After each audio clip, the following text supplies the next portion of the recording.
आपल्या शेतात लावलेलं झाड कधी वायाला जाणार नाही भाऊ, कारण एक ना एक दिवस फळ देतच. आता त्याच्यानंतर वेळ झाली होती, आपल्याला साहेबचा फोन आलता, चला व्हिजिटला या म्हणून.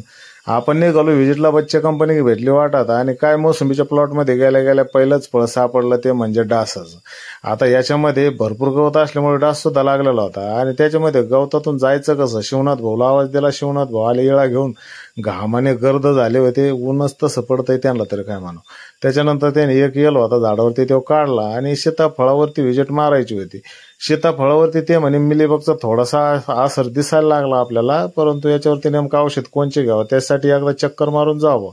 आपण गेलो सीताफळामध्ये, आणि त्याच्यामध्ये आपल्याला काही फळं आढळले. परंतु तुमच्याकडे सुद्धा सीताफळं असतील तर मिलीबग पासून जपून राहा, कारण मिलीबगने पार येड्यावानी केलं यावर्षी.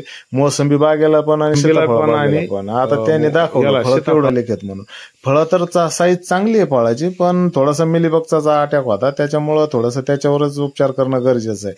आता मिलीबग दाखवून झाल्यानंतर आपलं चला घरी जावं म्हटलं. आता 6चा टाइम झालाय.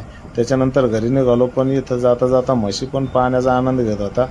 बघितलं, आणि चला आपल्या गावाकडचं वातावरण कसं आहे कमेंटमध्ये नक्की सांगा. हे आहे आपल्या गावचा रस्ता, वस्तीवर राहतो आपण, त्याच्यामुळे एकदा चला. आणि फोटो घेण्याचा मोह मला सुद्धा नाही आवरला, कारण आपल्याला हौस त्याच्यात नव्हता. आज पाऊस, आणि त्याच्यामुळे आपण पण एक फोटो घेतला आणि आलो.